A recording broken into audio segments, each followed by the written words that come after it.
तो welcome back dear friends, welcome to our channel conquer UPSC. और जैसा कि मैंने प्रॉमिस किया था 1 जनवरी से पहले पहले एक जो फुल स्ट्रेटजी वीडियो होती है टाइम टेबल के साथ कि किस तरीके से आपको अपने यूपीएससी प्रीलिम्स को अप्रोच करना चाहिए और टाइम टेबल के साथ किस दिन कौन सा सब्जेक्ट पढ़ना चाहिए, कितना रिवीजन ज़रूरी है, किस दिन आपको पीवाईक्यू करने हैं, कितना आपको सी सेट के लिए समय देना है, वो सारे गेम प्लान के साथ मास्टर प्लान के साथ हम आज रेडी हैं। तो without wasting any further time हम शुरू करने वाले हैं आज का सेशन। लेकिन इससे पहले मैं बता दूं कि जितनी भी चीज़ें हम ये डिस्कस करेंगे, इसके अलावा कुछ बहुत ही इंपॉर्टेंट चीज़ होंगी जो पीपीटी में हमने नहीं डिस्कस की है। वो बिल्कुल एंड तक जो सीरियस स्टूडेंट बचेंगे वो सिर्फ उनके लिए है, क्योंकि वो वाकई डिजर्व करते हैं जो लास्ट तक देखते हैं। ठीक है, क्योंकि मेरा खुद का एक्सपीरियंस रहा है 3 बार प्रीलिम्स निकालने का, तो आपको बहुत ही हेल्पफुल होने वाला है ये सेशन। दूसरी बात, आपको पता है कि मैं सिर्फ स्ट्रेटजी वीडियो बता देने से कि ये पढ़ लो ऐसे कर लो इतना नहीं करता हूँ। आपने देखा होगा आपके प्रीलिम्स के शुरू होने से पहले ही मैंने 2 महीने पहले से जो क्वेश्चंस हैं प्रीलिम्स के, वो बिल्कुल डिटेल्ड में डेप्थ में जाके एक एक क्वेश्चन को सॉल्व भी कर रखा है, ताकि जब आपका प्रीलिम्स का समय हो तब आपके पास ये ना हो कि बिल्कुल पॉजिटिव ऑफ टाइम की वजह से आप घबरा रहे हैं। इसीलिए वो मैंने पहले ही कर दिया था। मैं चाहता उस समय मेंस की वीडियो डाल सकता था, लेकिन मुझे पता था कि प्रीलिम्स आते समय बच्चे पैनिक मोड में होते हैं, तो मैंने पहले से ही उतना सब डाल रखा था। ठीक है, तो वो भी डिस्कस करेंगे कि उनमें से कौन सी वीडियोस बहुत ज़्यादा इंपॉर्टेंट है जिसको देखने से आपको फ़ायदा होगा। लेकिन चलिए, अब आज के लिए जो हमारा जो जो हमें डिस्कस करना था कि टाइम टेबल, उसको बिगिन करते हैं without wasting any further time. तो देखिए, सबसे पहले आपको क्या करना है कि 1 जनवरी से विदाउट वेस्टिंग एनी टाइम आपको अपना ये प्रीलिम्स की हार्ड कोर जर्नी शुरू कर देनी है। और इसमें सबसे पहले क्या होता है कि देखिए, 2 सब्जेक्ट्स ऐसे होते हैं जो बहुत ही ज़्यादा रिवॉर्डिंग होते हैं हमारी प्रीलिम्स की स्टेज में। मैं बार बार दोहराते जा रहा हूँ और इनसे कॉम्प्रोमाइज़ नहीं करने, ये नॉलेज के बेसिस पे ही निकालने। कौन से 2 हैं? सबसे पहला तो हमारा पॉलिटी है और दूसरा क्या है? इकोनॉमी। ठीक है, अब पॉलिटी में देखिए, जो मैंने पॉलिटी प्लस पीवाईक्यूज लिखे हैं, तो 1 से 7 जनवरी, देखो पॉलिटी में सब कुछ इंपॉर्टेंट नहीं होता है। और इस वीडियो के बाद आप कहोगे तो मैं पॉलिटी का हाई यील्ड एरियाज भी ले आऊंगा कि हमें जिससे पता चल जाएगा कि पॉलिटी के कौन कौन से चैप्टर्स पढ़ने हैं। सब कुछ इंपॉर्टेंट नहीं होता है, कुछ रेपिटेटिव थीम्स होती हैं, जैसे कि फर्स्ट यूनिट होता है उसका fundamental right, DPSP, fundamental duties, constitutional amendment, ये फर्स्ट पार्ट हो गया। सेकंड पार्ट में क्या होता है? पार्लियामेंट हो गया, या फिर प्रेसिडेंट हो गया, सुप्रीम कोर्ट हो गया, हाई कोर्ट हो गया, या लोकल गवर्नमेंट हो गया, कॉन्स्टिट्यूशनल बॉडीज हो गई। इन्हीं एरियाज में से बार बार यूपीएससी क्वेश्चन पूछता है, सब कुछ नहीं पूछता है, तो हमें भी उन्हीं एरियाज को फोकस करना है। प्लस कमिटीज वाले में 3 कमिटीज पे खास तौर से फोकस करता है, तो बस उतना हमें देखना है। ठीक है, तो ये तो बात हो गई पॉलिटिक्स की। इसके अलावा हमें क्या करना है कि जब भी हम अपने स्टैटिक को पढ़ेंगे तो हमें सारे सारे पीवाईक्यूज, देखिए एक दिशा पब्लिकेशन की पीडीएफ आती है, वो फ्री में ही इंटरनेट पे अवेलेबल है। अगर आप बुक खरीद लेते हैं मेरी तरह तो बहुत ही अच्छी बात है कि जाके परचेज कर लीजिए बुक, और 25 या 28 ईयर्स के पीवाईक्यूज हैं वो अच्छे से करके जाइएगा। उनमें ये भी देखिएगा कि ट्रिक क्या लग रही है, और फिर उनको रटने की भी कोशिश कीजिएगा वो सारे पीवाईक्यूज। वो नहीं कर सकते हैं तो ऑनलाइन पीडीएफ अवेलेबल है, वो भी नहीं आप कर पाते हैं तो आप बिल्कुल बता दीजिएगा कमेंट करके, मैं वो भी आपको अवेलेबल करा दूंगा अपने चैनल से। ठीक है, तो सबसे पहला काम क्या करना है, ये बात समझते आ रहे हैं कि जो भी चीज़ पढ़ेंगे स्टैटिक, उसके पीवाईक्यूज कंप्लीट करने। Same thing goes for economy. Economy के लिए मैंने सोर्स बता ही दिया था, क्या? विवेक सिंह सर की पीडीएफ है। और उसमें तो सबसे अच्छी बात ये है कि उन्होंने खुद ही इकोनॉमी में प्रीलिम्स के मोस्ट इंपॉर्टेंट और मेंस वाइज के जो मेंस के लिए चैप्टर हैं वो अलग अलग बाइफर्केशन करके बता दिए। तो वो खुद ही बाइफर्केशन है, तो उसमें ज़्यादा किसी और टीचर की आपको हेल्प की ज़रूरत भी नहीं, तो भी हो जाएगा। और उन्होंने हर चैप्टर के हिसाब से पीवाईक्यूज भी डाल रखे हैं, तो ये हो जाएगा इकोनॉमी का। ठीक है, फिर एनवायरनमेंट के लिए पीएमएफ आईएएस ने भी उसी तरीके से डाल रखा है सब कुछ। इंपॉर्टेंट क्या है प्रीलिम्स मेंस, तो इसमें बहुत ज़्यादा आपको डिस्क्रिप्शन की जरूरत नहीं। ज्योग्राफी मैंने कहा था इस समय सबसे हॉट एरिया हो गया, हॉट टॉपिक हो गया यूपीएससी का, और इसको किसी भी हाल में आपको निगलेक्ट नहीं करना है, क्योंकि मेंस में ये बहुत ज़्यादा रिवॉर्डिंग होगा। इसमें हमें क्या करना है, क्लास 11 की एनसीईआरटी अच्छे से करके जानी है। इसके अलावा मैपिंग को बहुत अच्छे से करना है, और ज़्यादातर मैपिंग का आप कुछ स्कोप बचता नहीं। पिछले 25 साल में यूपीएससी सब कुछ पूछ चुकी है। इसके अलावा जहाँ पे भी दुनिया में कलेश हो रहा है, यूपीएससी को कलेश से सबसे ज़्यादा प्यार है। जैसे अभी इसराइल में कुछ चल रहा है ना, सीरिया में कुछ चल रहा है, तो ये मान के चलो वो क्वेश्चन आएगा ही आएगा। या तो कैपिटल पूछ लेगा, या तो पूछ लेगा उसकी बॉर्डर किससे लगी है। बस ये सब आना ही आना है, इसमें कोई भी डाउट मत रखिएगा। इसके अलावा देखिए, फिर बफर डेज भी ज़रूरी होता है भाई। आजकल की वेदर ऐसी कि कोई भी दिक्कत हो जाए, आप 3 दिन के लिए बीमार हो गए, तो ये उसके लिए। इसके अलावा फिर लास्ट में 1 to 7 क्या है, हिस्ट्री और इसके पीवाईक्यू। देखो हिस्ट्री के PYQ as it is factual उठ के आते हैं। एनालिसिस पार्ट मैंने अपनी वीडियोस में करा दिया है, आपको मज़ा आ जाएगा। हिस्ट्री के क्वेश्चन ऐसे कहीं नहीं सॉल्व कराए गए, लेकिन इसके अलावा डायरेक्टली जो लिफ्ट होके आते हैं, तो इतनी ज़्यादा रैंडम सोर्सेज पढ़ने से अच्छा है आप हिस्ट्री के पीवाईक्यूज रट दो पिछले 28 साल के। ठीक है, उसके बाद साइंस एंड टेक और आईआर में तो देखो करंट ओरिएंटेड होता है, तो इसके भी पीवाईक्यूज एक बार करोगे तो एक बार को आपको फील मिल जाएगी कि किस टाइप के आईआर से क्वेश्चन बनते हैं, बार बार वो भी इथोपिया, टिग्रे रीजन, डॉनबास, आपको दिखेगा यहाँ भी एक बहुत ज़्यादा रेपिटेटिव नेचर होता है, ठीक है, तो बहुत ही आइडिया लगेगा। जब इतना हो जाता है तो जब हमारा फर्स्ट राउंड में पूरा स्टैटिक कंप्लीट हो गया, तो देखिए सेकंड राउंड से क्या करना है। अब ये जो मैंने बस पॉलिटी लिख दिया है, यहाँ पे पॉलिटी का मतलब आपको ना सिर्फ विजन का सेक्शनल टेस्ट करना है, इसके साथ साथ जितने भी पीवाईक्यूज हैं अब उनको फिर से लगाना है, ना सिर्फ याद करना है, प्लस उनका एनालिसिस भी करना है कि क्वेश्चन करते समय देखना है कि क्या एनालिसिस करके भी वो क्वेश्चन अब आप कर पा रहे हो सेकंड राउंड में, क्योंकि इतनी सारी वीडियोज या तो मेरी या किसी और की देख ही रहे होगे, ठीक है। इसके अलावा अब यहाँ से आपको सी सेट के लिए अपनी तैयारी शुरू कर देनी। तो डेली आपको 2 घंटे, ज़्यादा नहीं, बस 2 घंटे सी सेट को देना है। अब से लेके आपकी प्रिपरेशन में सी सेट भी जुड़ जाएगा, क्योंकि देखो सी सेट बहुत बड़ा डिसाइडर होता है आज के प्रीलिम्स में, ठीक है। नेक्स्ट फिर सेम चीज़ इकोनॉमी में, फिर विजन का सेक्शनल टेस्ट जब जैसे ही ये कंप्लीट हो जाएगा, ये अब कॉमन पैटर्न चलेगा। और डेली इस प्रिपरेशन में आपको क्या करना है, सी सेट को 2 घंटे देने। सी सेट करने में कोई दिक्कत आएगी तो आप मुझे बता दीजिएगा, तो फब में जाके मैं आपकी हेल्प करना शुरू कर दूंगा, कोई दिक्कत नहीं, बहुत ईजिली सी सेट निकल जाता। मेरा तो कभी रुका ही नहीं था, बस ये कि ज़्यादा मेहनत नहीं करता था मैं एग्जाम में, क्योंकि पता था निकल जाएगा, मतलब इंजीनियरिंग बैकग्राउंड था, ठीक है। तो नेक्स्ट देखते हैं।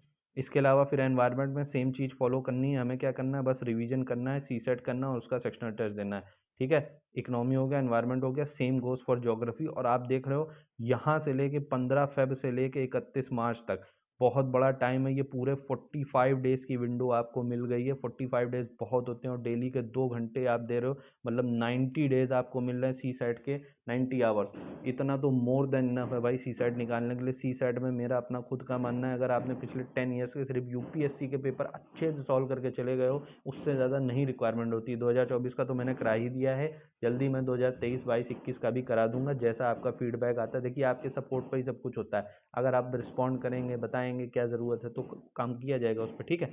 ये बात हो गई। इसके इसी तरीके से साइंस एंड टेक और आईआर का यहाँ पे क्या करना है, विजन का सेक्शनल टेस्ट लगा देने। इससे क्या होगा, बहुत ही ज़रूरी करंट अफेयर्स मान लो सब नहीं पढ़ पाए, डायरेक्टली क्वेश्चन पेपर अटेम्प्ट करने जाओगे तो वहाँ से आइडिया लग जाएगा कि ये चीज़ें इंपॉर्टेंट है, बस उनको रट लिया, काम खत्म हो गया, ठीक है। और फिर सी सेट के आपको 3 सेक्शनल, क्योंकि 3 सेक्शनल हो गए ना, एक तो लॉजिक एलआर वाला क्वेश्चन, लॉजिकल रीजनिंग, एक कॉन्ट वाला हो गया, और एक इंग्लिश पैसेज वाला, तो उन तीनों के सेक्शनल भी 3 फुल टेस्ट देने, बस काम खत्म, आपका सी सेट का सारा काम खत्म हो जाएगा, ठीक है। अब इसके बाद देखिए क्या करना है आपको, 3 अप्रैल से, अब देखो 2 दिन का बफर भी दिया है, अब देख रहे हो ना 31 मार्च और 2 अप्रैल के विषय, इसीलिए कि 2 दिन थोड़ा भाई ऊपर नीचे तो होता ही रहता है, पता नहीं क्या किसी के साथ प्रॉब्लम हो जाए। नेक्स्ट, अब सबसे पहले यहाँ पे आपको क्या करना है कि यूपीएससी सीएससी के 2014 से लेके 2022 तक के, देखो 23 और 24 नहीं दिया है, 2014 से सिर्फ 22 दिया, 23 और 24 आप खुद अटेम्प्ट करेंगे इस साइकिल को कंप्लीट कर लेने के बाद। जो भी मैंने एल्गोरिदम सिखाई या किसी और से सीखना, जैसा आपका मन करे, ठीक है। मैं तो एक एक क्वेश्चन सिखाऊंगा, हैंड होल्डिंग करूंगा, क्योंकि टीचर बाय प्रोफेशन हूँ, तो मुझे पता है भाई कि बच्चे की ज़रूरत क्या होती है। उसको सिर्फ गाइड कर दो, हाँ ऐसे कर लो, ऐसे नहीं होता है, एक तो उसके ऊपर प्रेशर इतना ज़्यादा होता है, ठीक है। तो 2014 से 22 का आपको एनालिसिस करना है। इसी दौरान फिर से आपको हिस्ट्री का पूरा कंप्लीट करना है, क्या पीवाईक्यू वाला पोर्शन। तो एक तो भाई स्टैटिक करना है, स्टैटिक हार्डली 2 दिन में हो जाएगा। आप देखिए 3 से 11 में 8 दिन मिल रहे हैं। इसके अलावा जितना भी 28 साल का पूरा दिशा की ये है ना, पीवाईक्यू वाली बुकलेट, पूरा हिस्ट्री को हार्डकोर रट के चले जाना है अच्छे से। फिर इसके बाद नेक्स्ट काम क्या करना है, सीडीएस के लास्ट के 10 ईयर्स क्वेश्चन देखने, इंपॉर्टेंट थीम्स पकड़नी है। और उसके साथ साथ अब यहाँ पे जो सेकंड काम करना है वो क्या है, पॉलिटी को कंप्लीट करना है फिर से। एक तो स्टैटिक का रिवीजन, पीवाईक्यूज रिवीजन, और उस समय तक जितने भी पॉलिटी के करंट अफेयर्स आए होंगे वो सब भी आपको मेंस 365 वगैरह से कर देने हैं, ठीक। तो यहाँ से हमारा करंट भी शुरू हो गया। इसके अलावा 22 और 23 अप्रैल को क्या करने हैं, एनडीए के ज़्यादा नहीं, बस पिछले 2 साल के करने हैं। अब एनडीए क्यों इंपॉर्टेंट है, ये मैंने पिछली 2 स्ट्रेटजी वीडियो डाले हैं 2023 और 24 के, वहाँ डिटेल्ड एक्सप्लेनेशन डाला है जो पूरे यूट्यूब में कहीं आपको नहीं दिखेगा। एक एक चीज़ डिस्कस की है कि कितना क्वेश्चन स्टैटिक का आता है, कितना क्वेश्चन करंट का आता है, कितने क्वेश्चन स्टैटिक के ट्रिक से बनते हैं, एल्गोरिदम से बनते हैं, कितने करंट के ट्रिक से और एल्गोरिदम से बन जाते हैं बिना करंट याद किए, ठीक है। तो ये सब इसलिए इंपॉर्टेंट वहाँ बताया भी था कि एनडीए के क्वेश्चन डायरेक्टली लिफ्ट होके आए।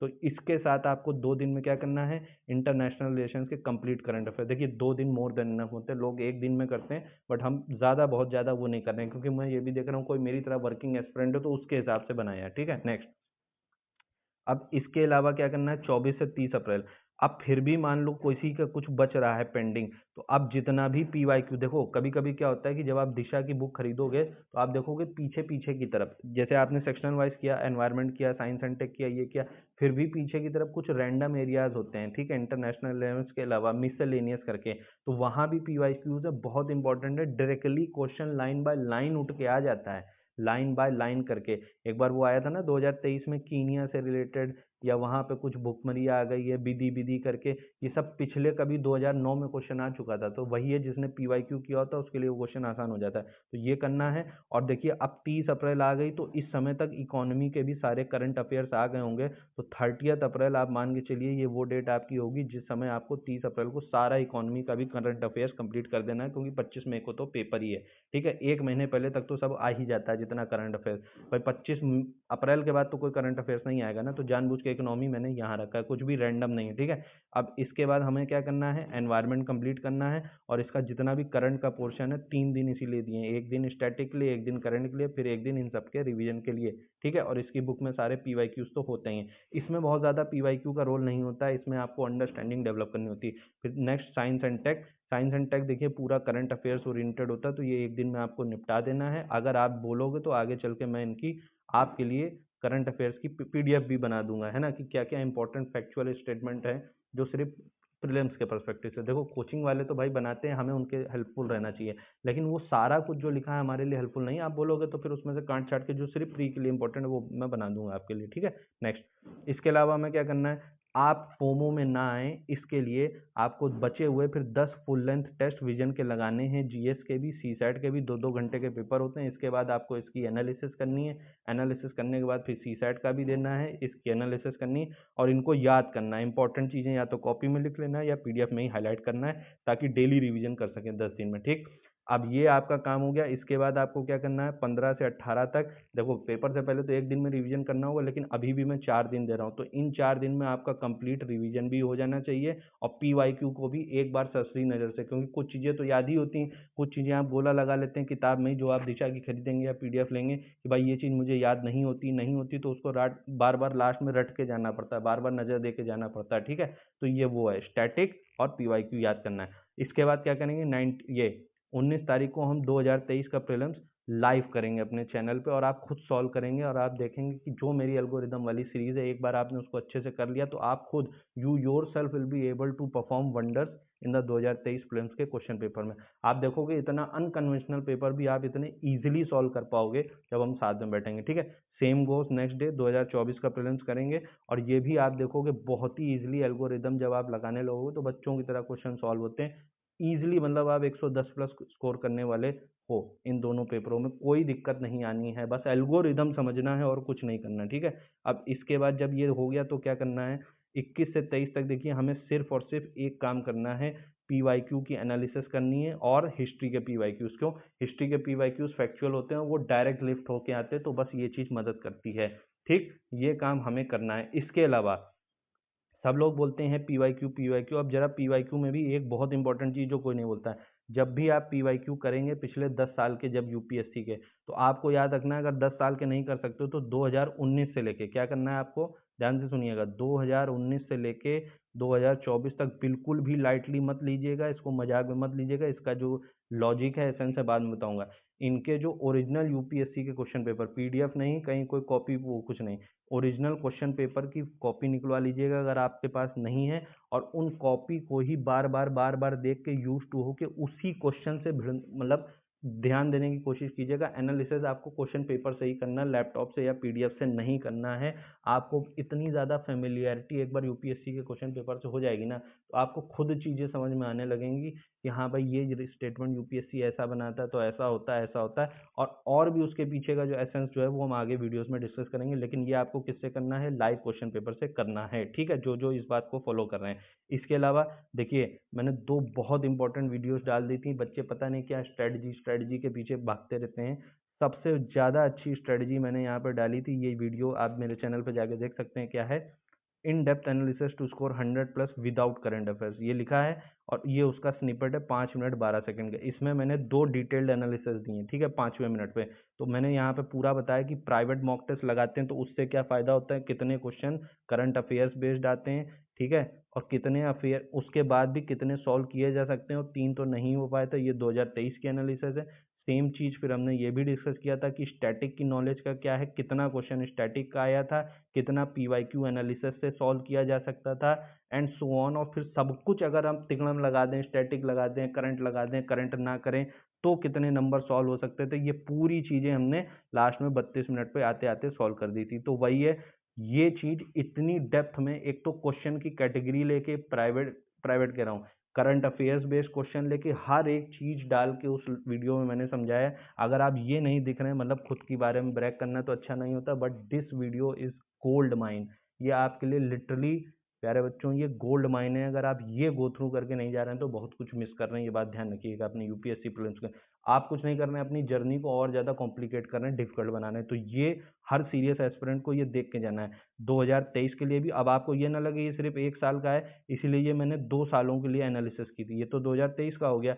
सेम चीज़ जब आप देखेंगे तो प्राइवेट मॉक टेस्ट को करने से क्या फ़ायदा हुआ, कितने क्वेश्चन करंट के आते हैं, ठीक है, उनमें से कितने बन पाते हैं एग्जाम में, कितने नहीं बन पाते हैं, फिर उनमें से भी कितने करंट के हम एल्गोरिदम से ही सॉल्व कर सकते हैं। ये सब बातें मैंने डिस्कस की 2024 के लिए भी, आप देख सकते हैं ये टाइम स्टैम्प पे, ठीक है। फिर वही चीज़ स्टैटिक नॉलेज से कितने क्वेश्चन आए थे, कितने उनमें से स्टैटिक वाले पीवाईक्यू एनालिसिस करके एल्गोरिदम लगा के सॉल्व कर सकते थे, और वो सारी चीज़ें अगर आप सही से इंप्लीमेंट कर देते तो कितने नंबर आपके बन जाते बिना किसी करंट अफेयर्स को पढ़े।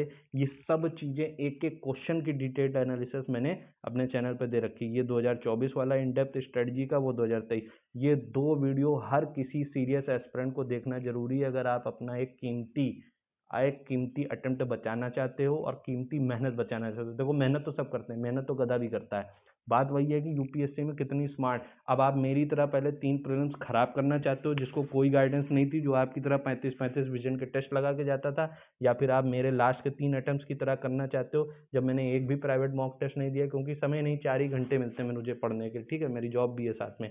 तो देख लीजिए जो आपको सूट करे, ठीक है। अब बेस्ट वे फॉरवर्ड में देखो, मैंने बहुत कुछ डाला है। मैंने क्या बताया, अगर आपको मेरे ही तरीके से चलना है, आपके पास समय नहीं, वैसे तो आइडियल टाइम टेबल मैंने दे दिया, लेकिन वो उनके लिए भी एस्पिरेंट्स हैं जो मेरी तरह हैं। तो आपको क्या करना है, सबसे पहले ये 2 स्ट्रेटजी वीडियो देखने हैं, 2023 के और 2024 के। इससे आपको आइडिया लग जाएगा पढ़ना क्या है, कितना है, कैसे है, प्रायोरिटी क्या है। जब ये हो जाए दोनों स्ट्रेटजी वीडियो फर्स्ट, फिर क्या करना है, मैंने 2019, 2020 और 2021 के पेपर सॉल्व करके डाल दिए हैं, डिटेल्ड एनालिसिस एक एक क्वेश्चन की, कि ये इनके एल्गोरिदम को ग्रास्प करना है। अभी 24 वाला नहीं डाला, तो 24 का भी है, इतना करना है। इन द मीन टाइम मैं 2022 का भी डाल दूंगा।